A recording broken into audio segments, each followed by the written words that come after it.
Mars 2025, après une soirée sous tension et une altercation musclée avec l'arbitre Benoît Millot, Paulo Fonseca est suspendu 9 mois loin des terrains.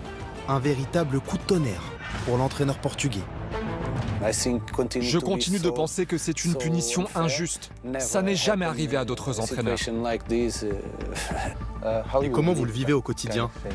Je compte les jours pour que ça se termine enfin. Je veux retrouver le plaisir d'être proche des terrains.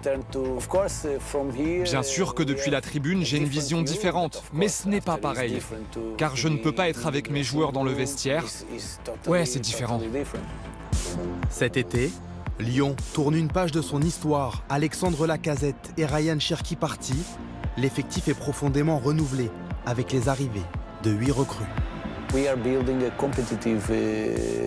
est en train de construire une équipe compétitive. J'ai la conviction que cette année, on réussira à être ambitieux. J'aime cette idée de tout recommencer, pour voir cette équipe grandir à nouveau. L'avenir du club vacille également après le départ de John Textor. L'OL est condamné à une relégation administrative en Ligue 2 par la DNCG.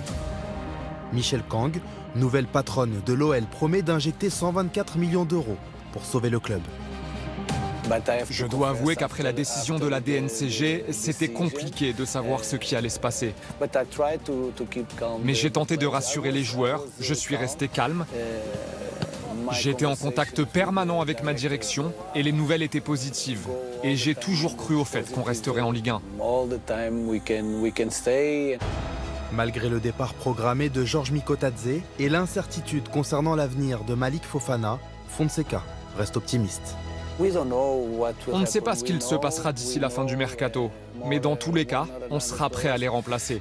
J'ai confiance en mes dirigeants et j'espère que d'ici là, on aura 2-3 recrues supplémentaires pour renforcer l'équipe.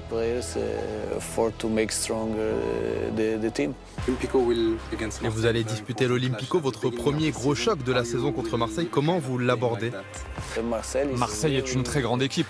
C'est une opportunité pour nous de montrer notre niveau. Ce sera un match spécial contre l'une des meilleures équipes de Ligue 1. Merci beaucoup, coach. Plaisir. Merci.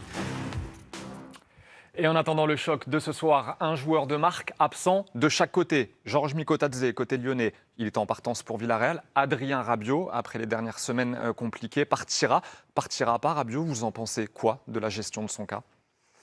C'est incompréhensible. Il est passé de joueur indispensable à personata non grata pour une bagarre. Et une bagarre dans un vestiaire, ça arrive très souvent.